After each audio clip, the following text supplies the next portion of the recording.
those hard or challenging circumstances, and I think it's easy for us to look at the beginning and the end and go, oh, look at how they walked through it. God was so good, and that's true. But I got wondering, what it was like to actually be them for these long seasons and these stretches in their lives. And how often these characters who seemingly seem so outstanding asked at different points, how will this ever get better?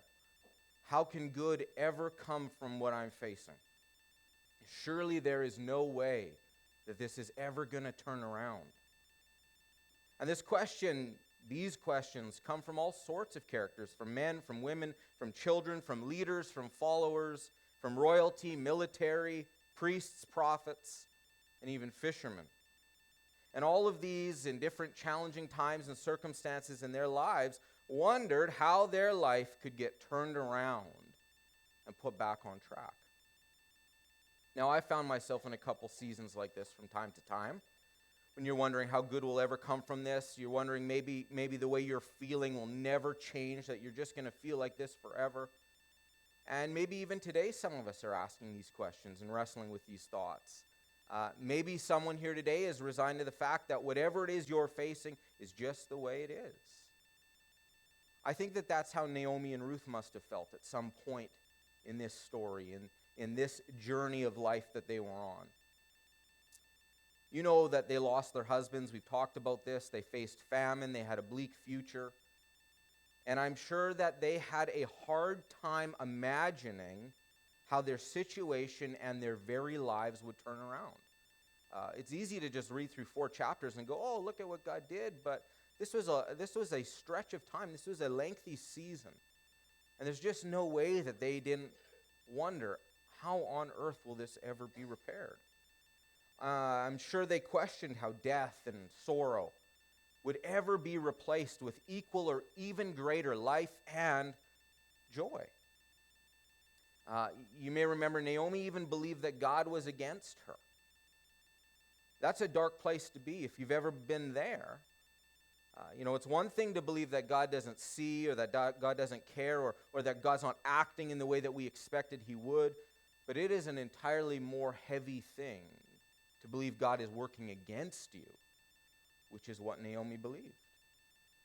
That's sometimes how life seems. We've all been there.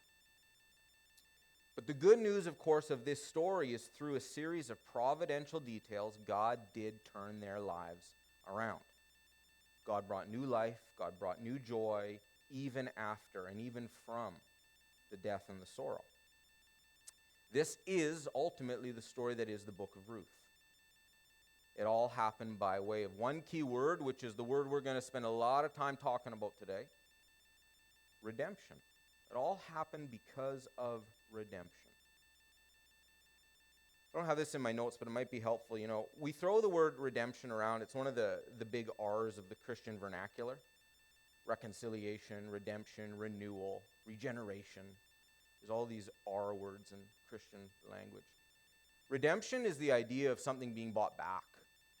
And so in the idea of the gospel, redemption is, of course, that Jesus pays the price with his life to buy sinners back. It's the ransom idea. Okay, but it also was just a practical sort of Old Testament societal thing where, like you redeemed it by paying the price and bringing it back now onto this side and taking care of it and tending to it and helping it, get back on track or whatever it may be, whether it's buying land or like a person or whatever it might have been. So it's always this idea of transaction. And so when we talk about redemption, especially in a biblical context, you're talking about something being redeemed from, but also you're talking about something being redeemed to. It's not just the idea of it came out of or came from something, but it's also then what did it become as well. So that's really what we're going to talk about in the idea of redemption today and what redemption means. We're going to talk about darkness giving way to light. We're going to talk about death giving way to life. We're not going to talk so much about God's timing for redemption or his reasons for our hard seasons, but we are going to talk about redemption as what we could call a stimulant for God's great reversals in our lives. Let's pray. Jesus, as we now dive into the last little bit of this book, this great story of the power of God to turn the worst things around, I pray by your Spirit our hearts and minds would be open to receive, to digest, to be encouraged, to be challenged, to be reminded, to be renewed for our purpose, for our needs, but also for your glory.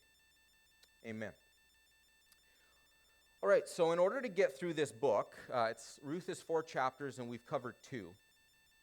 And in order to get through the rest of this book and this story, all in time for Advent, which starts next week, we have to jump over chapter 3 today and really jump over a chunk of chapter 4 to sort of get us to the end. Now, this is a little bit too bad because chapter 3 is really good. It's a really important chapter, and I'm leaving a ton unsaid this morning. And I've been frustrated by that, but I've reminded myself that I'm not teaching you a class on the book of Ruth or a course on the book of Ruth. These are just sermons. But I want you to have an appreciation for the whole story and see the whole picture. So what we're going to do is I'm going to show you the second half of one of the Bible Project's videos on Ruth. So it'll cover chapter 3 and chapter 4. It's going to give you kind of the whole idea of what takes place here. And then from there, I will fill in the gaps and work us through a couple focus points, all right? So you can hit that, Brian. Chapter 3 begins with Naomi and Ruth making a plan to get Boaz to notice their situation. So Ruth is going to stop wearing clothes of a grieving widow, and she's going to show signs that she's available to be married. And so Ruth goes to meet Boaz on the farm that night. And as she approaches, Boaz wakes up, and he's totally startled. And Ruth makes her intentions very clear. She asks if Boaz will redeem Naomi's family and marry her. Boaz is once again amazed by Ruth's loyalty to Naomi and her family, and he calls Ruth a woman of noble character. It's the same term used to describe the woman of Proverbs 31. So Boaz tells Ruth to wait until the next day, and he will redeem both Ruth and Naomi legally before the town elders. And so the chapter ends with Ruth returning to Naomi, and they marvel together at all of these recent events. In chapter 4, it all comes together. It turns out, at the last minute, Boaz discovers there is a family member who's closer to Naomi than he is, and he's actually eligible before him to redeem the family. But at the last second, this family member finds out that he's going to have to marry Ruth, the Moabite, and so he declines. But Boaz, remember, he knows Ruth's true character, and so he acquires the family property of Naomi, and he marries Ruth. And so just at the beginning, how Ruth was loyal to Naomi's family, so now Boaz is loyal to Naomi's family as well. The story concludes with a reversal of all of the tragedies from chapter 1. So the death of the husband and the sons is reversed as Ruth is married again and gives birth to a new son, granting joy to Naomi. And this symmetry between the opening and the closing, it's even more remarkable. So remember, the opening tragedy was followed by a great act of loyalty on the part of Ruth. And that is now matched by Boaz's act of loyalty that leads to the family's final restoration. And this symmetry, it highlights the design of the internal chapters as well. So each of the chapters begins with Naomi and Ruth making a plan for their future. And that's followed by a providential meeting between Ruth and Boaz, and each chapter concludes with Naomi and Ruth rejoicing at what's taken place. This story is beautifully designed, and that design actually connects with a really interesting feature of the story, and that's how little God is mentioned. Right, the characters talk about God a few times, but the narrator actually never once mentions God doing anything directly in the story, and that's its brilliance. Because God's providence is at work behind every scene of this story, weaving together the circumstances and choices of all these characters. So Naomi, her tragedy leads her to think that God is punishing her, but actually the whole story is about God's mission to restore her and her family. And he's doing so through Ruth, through her boldness and loyalty, which brings healing to Naomi's life, but not without Boaz, who's a no-nonsense farmer who's full of generosity and loyalty. And so God uses his integrity combined with Ruth's boldness to save Naomi and her family. And so this story brilliantly explores the interplay of God's purposes and will with human decision and will. God weaves together the faithful obedience of his people to bring about his redemptive purposes in the world. And that leads to the real end of the story. The book of Ruth concludes with a genealogy, showing how Boaz and Ruth's son, Oved, was the grandfather of King David. from whom came the lineage of the Messiah. And so all of a sudden, these seemingly mundane, ordinary events in this story are woven into God's grand story of redemption for the whole world. And so the book of Ruth invites us to consider how God might be at work in the very ordinary, mundane details of our lives as well. And that's what the book of Ruth is all about.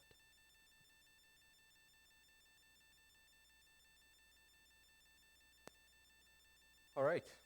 So I suspect you gathered that the cause then of this great reversal in the lives of Naomi and Ruth was that God orchestrates redemption through Boaz the farmer. So I'm going to touch on a couple of the things that are mentioned in this little video again, just to keep the context before us. But first, God meets Ruth and Naomi's need. They have this need to be secure, to find something to eat, and he directs Ruth to Boaz's field. We talked about this last week.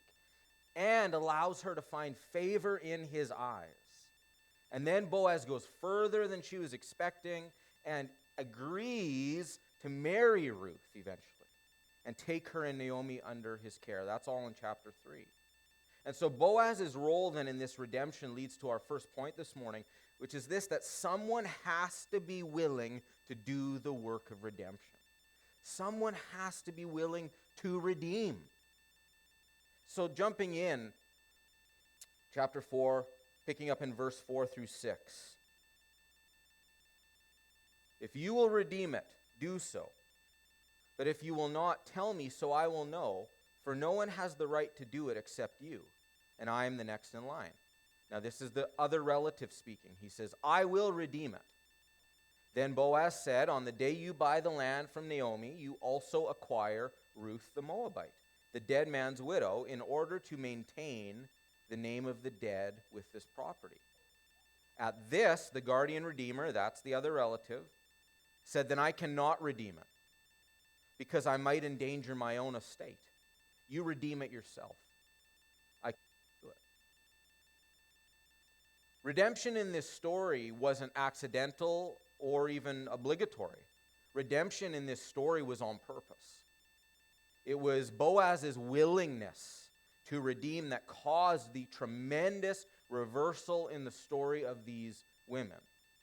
So let's give you some context for what's taking place in this conversation.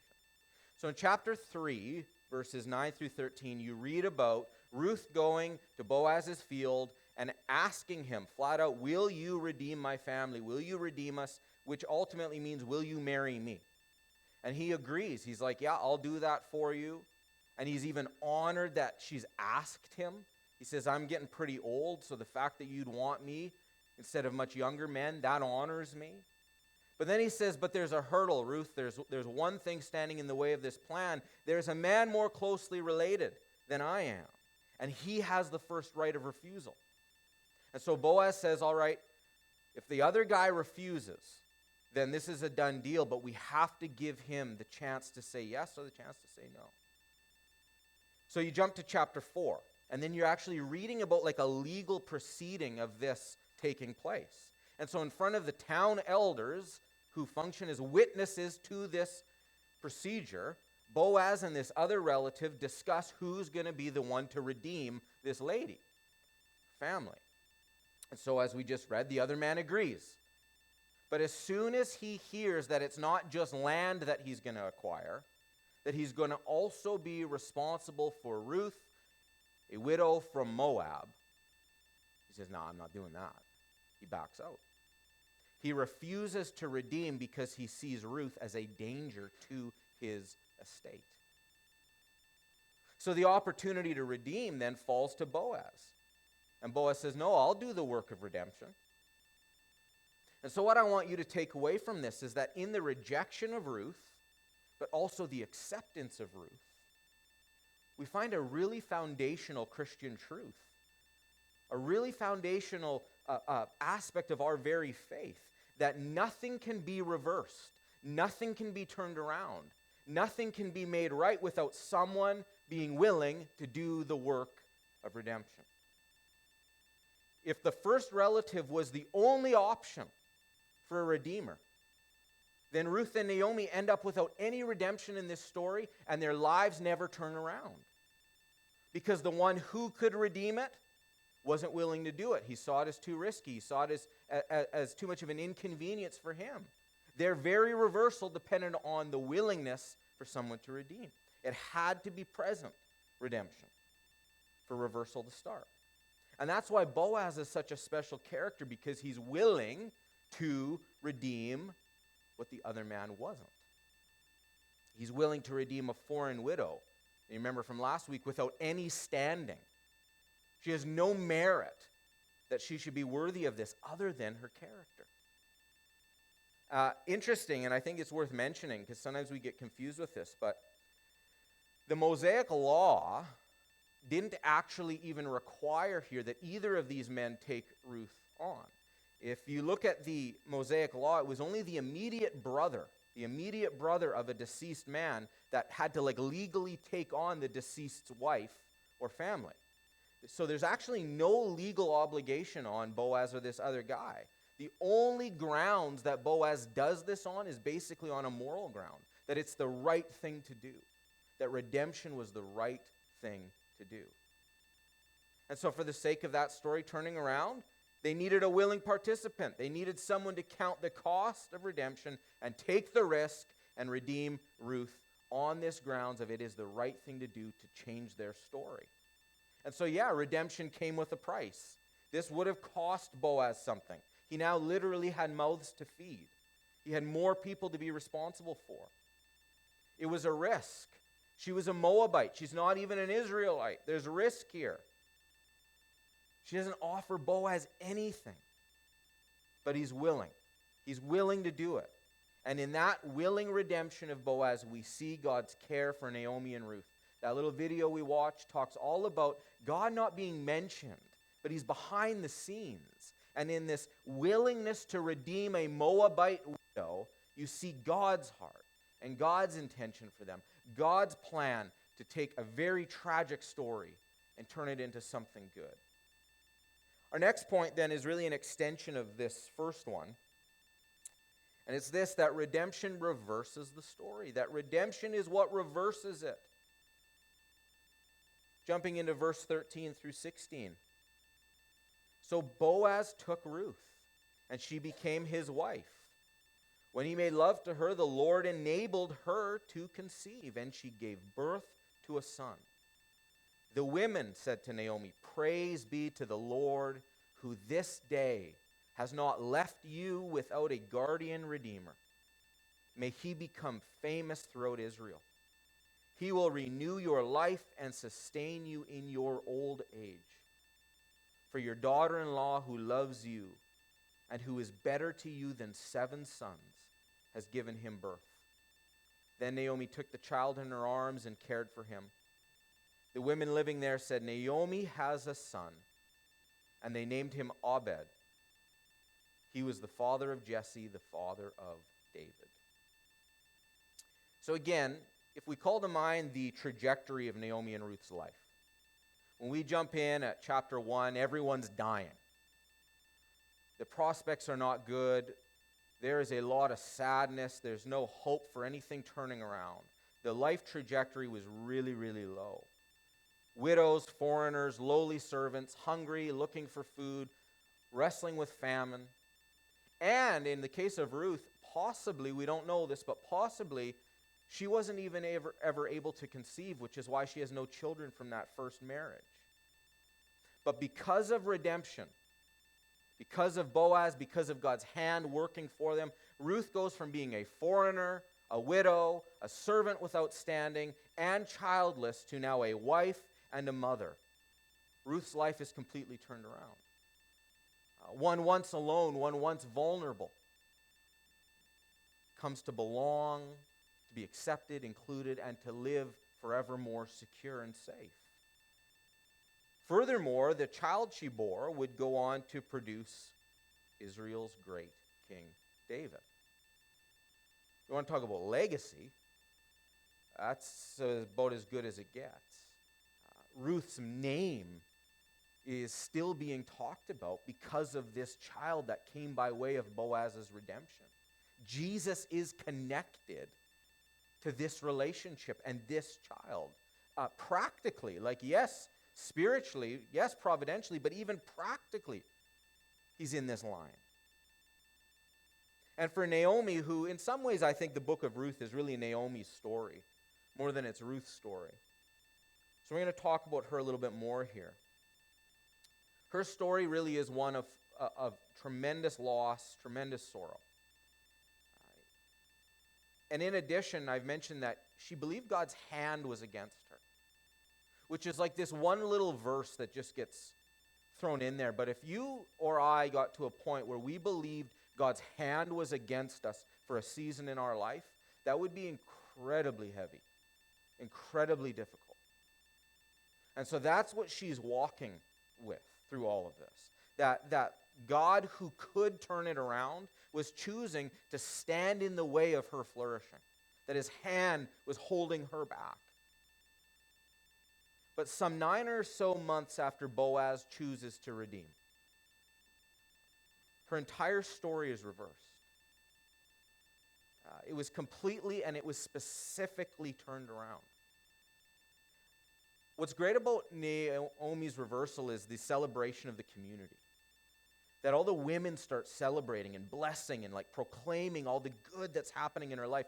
They start to say, this is what's happening to you. This is what's happening to you. And they begin in verse 14 and they say, praise be to the Lord who this day has not left you without a guardian redeemer. May he become famous throughout Israel. Notice who they give the praise to here for the redemption. They're not praising Boaz. They're praising God because it's ultimately God that's turned the story around through Boaz, and he has not left Naomi without. I love that little line. He has not left you without. But he has provided, is what they're saying. He's given. He's been generous. You have an answer. They praise God, and this is so important simply because Naomi's story has become happy. It's become happy again. And God deserves the praise because her sorrow didn't stay there, but her story has now come to be joyful. And it's ending in joy. It is a happy ending, and God can be praised when that happens. Additionally, they point to redemption. And they use the word guardian redeemer, which we talked about last week. But interestingly, they use this word to talk about the baby. To talk about the one who's going to come as the guardian redeemer. Which is like an unusual use of the word because kinsman redeemer or guardian redeemer, like it actually meant something. When someone says that, it meant, oh, this person who does what Boaz does, who comes alongside and makes sure that the family's name carries on. It was like a practical term. But they're putting it on this baby almost like tongue-in-cheek. You also have a guardian redeemer, Naomi. And then they bless the baby with fame. May you be famous in Israel, which has come to pass. This is the great-grandpa of King David. And from that baby's life, the life of this guardian redeemer baby, they speak a confident, hopeful blessing over this lady in verse 15. I love this verse. They say to Naomi, he will renew your life and sustain you in your old age. He will renew your life and sustain you in old age. For your daughter-in-law who loves you and who is better to you than 7 sons has given him birth. He's alive. He will renew your life and sustain you in old age. What a promise. He will renew your life and sustain. Clearly they see this baby as an expression of God's help in her today, right now. And they even say that. This day he's not left you without. They see God's help in her today, but they see it all the way to the end too, and he'll sustain you even in your old age.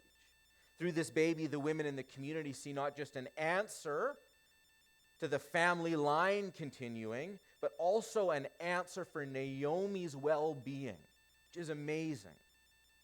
Because ultimately, the guardian redeemer's primary task is just keep the family name alive. But they see it deeper than that Naomi herself is going to flourish. Her well-being is a priority. They see that all of the rest and security that Naomi had needed and had even contended for and fought for and schemed for Ruth, her daughter-in-law, God has brought it into her life as well as Ruth's. And they now enjoy it together as family, taken care of, secure. Redemption. Now let's pause on that powerful verse in verse 15 for a second. This baby would make her life new. A baby to give new life. Sounds familiar, right? Now, the women's expression to renew your life is literally translated, and he will become for you a restorer of life. Wow. A baby who will become a restorer of life for one who is losing everything, who is alone and desperate. He will restore life. What a contrast to the comments Naomi made about her life being bitter. God's hand being against her. Remember when she says, don't call me Naomi anymore, call me Mara because my life is bitter. And now this baby's born that is going to be one who is a restorer of her life. A baby who will become a catalyst for new things, for newness. Thanks to redemption, a life bitter and hopeless is now new. And it wasn't just temporary. The women also see that this baby will bring blessing into her future. They say that the baby will sustain her even when she's grown old. The literal translation of that is, and to sustain your gray hair. Restore your life and sustain your gray hair. Thanks to redemption, Naomi has a very bright future. Not just a good today, but a bright future. God's care will be continuous. I love that word sustain, like it's just to put it on and hold it in place, just to make it continue, remain present. It's like the sustain pedal in instruments. It just holds that tone all over her life, doesn't let it off. Sustained by God's grace. Sustained by redemption. A life once bitter, covered in joy and future. And then it's this final statement of the women in the community that really ties this story up with such a pretty bow. Naomi's life had been emptied out. When you think about Naomi's life, it's kind of like when a toddler grabs a purse and flips it upside down and empties everything out. It was like her life had been turned upside down, and everything of value and importance, everything she needed to have, to live life well, just emptied out and lost. That's where she was. But now the women speaking this blessing highlight Ruth. Not what she lost, but what she's gained. And they say, for your daughter-in-law who loves you and is better to you than 7 sons. She lost 2 sons. But Ruth is better than 7 sons, and she loves you. Naomi lost sons, but God provided her Ruth. And in Ruth, she gained something far greater than what was lost. And all along then, all the way back to chapter 1, even before Naomi saw it, God's providence in the details provided Naomi with a daughter-in-law who would produce redemption for all of them. When her son takes Ruth on as his wife, there is no way she can imagine the impact this daughter-in-law will have on her. But before redemption was final, Ruth was God's deposit into Naomi's life of what was to come. That's providence. That's God's grace. Redemption turns the story around. If not for the redemption of God, through Boaz and through Ruth and eventually this baby, nothing changes in Naomi's life, if not for redemption. The story remains a tragedy. It remains marked with loss, sorrow, and bitterness, if not for redemption. But redemption came. And everything gets flipped into reverse. Everything gets turned around. And so today, if you're asking about your situation, about how it will end, about how you're going to get out of this, maybe you feel like you've made a mistake and you can't correct it. Maybe you made a decision and you're wondering if you're going to live with the regret of that decision all the days of your life.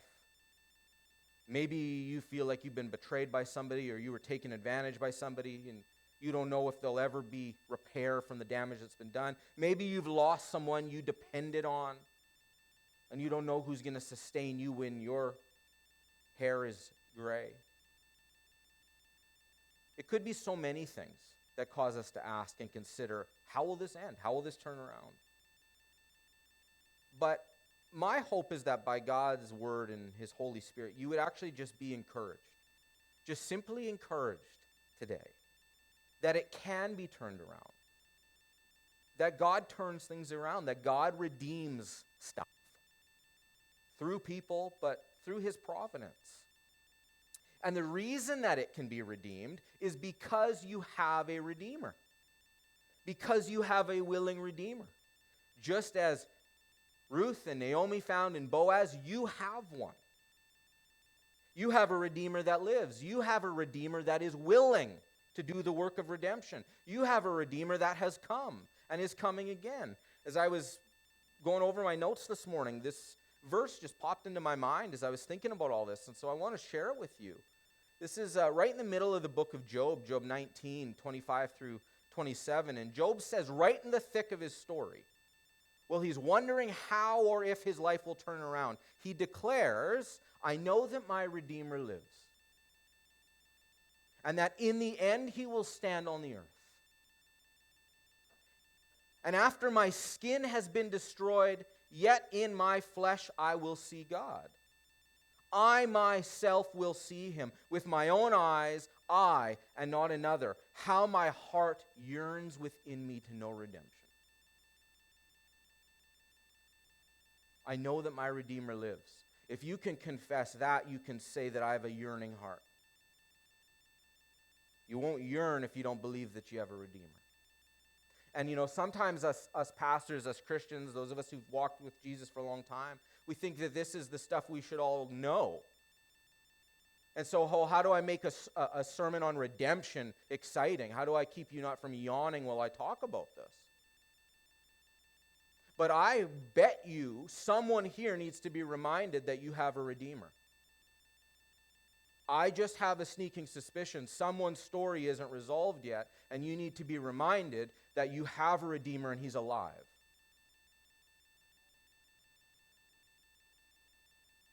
And that the yearning that you're feeling in your heart is because he's alive and because he's going to stand on the earth again. And that you're going to see it with your own eyes and you're going to know it. Even when you decay and you're gone, you'll still see God. He'll still be there. And today your heart may need to do like Job and declare and recite and remember, my Redeemer's alive. My Redeemer's not dead. My redemption isn't lost. My redemption isn't missed. He's alive. And he's going to stand on the earth. And I'm going to see him. And I'm going to see redemption. God redeems souls. God redeems sinners.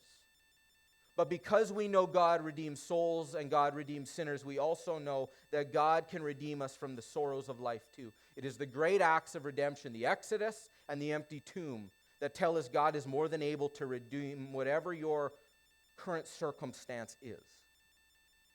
To bring good and life and newness and restoration out of that place.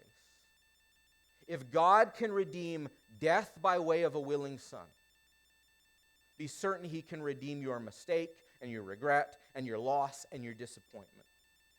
100% he can. That's the story of Ruth, but that is the story of your life too. That you have a Redeemer. He lives. So to wrap this sermon and this series up, this short little series in Ruth, I ask you one more time, how do we see Jesus in the details? My hope was that this short series would set us up for Advent, which is next Sunday, week 1. It's a time, obviously, when we consider another baby that was born. So in preparation for that, I want to pause just for a moment longer and consider, how do we see Jesus in this story? Well, first of all, and obviously, we see Jesus in the power of redemption. In Ruth, it was the act of redemption by one man, orchestrated by God, that changed the story. Remember, from Ruth's line comes King David. God brought a king from the womb of a nobody. 14 generations later, God did it again. God brought a king from an ordinary girl named Mary, living in a backwoods town with no standing, with no name. But the king that would come from that womb wasn't just king, but also Messiah. And this king wouldn't just redeem two people, but the entire world. And for all who would call upon that Redeemer's name, he gave the right to become children of God. His redemption was an invitation to have life restored and to have grace sustained forever. Forever. It's an invitation to know the power of redemption, to reverse not just the challenges of a hard season of life, but the curse of death itself. Some of us need to believe he can reverse the curse of death. Some of us need to believe that he can reverse the circumstance of life. And both inform the other. It's an invitation to know today and in old age what we're going to talk about for the next week. That we, because our Redeemer lives, because a woman gave birth to a baby that would redeem us, we can know hope and peace and love and joy that speak to our questions. How will I ever get out of this? And it will provide ample reason to keep looking for our redemption on the earth, to keep watching. Jesus said, keep watch. To look for him in the flesh, visible with our own eyes, coming again, the hope of Advent. And so next Sunday, as I said, we are going to jump 14 generations down the line and consider God's provision of his Son, a most willing Redeemer. And I sure hope you can join us. Brianne, do we have the next week's slide? Yes. This is what we're going to do. We're going to talk about Christmas knockoffs. And I'm not going to say too much because then I won't have anything to say next week. But we're going to talk about hope. We're going to do proper Advent. Like we're going to get a wreath, the whole thing. We're going to do hope, peace, love, joy. And we're going to talk about how Christmas has tried to give us the knockoffs of those things in sentimentality. All right? So that's where we're headed next week.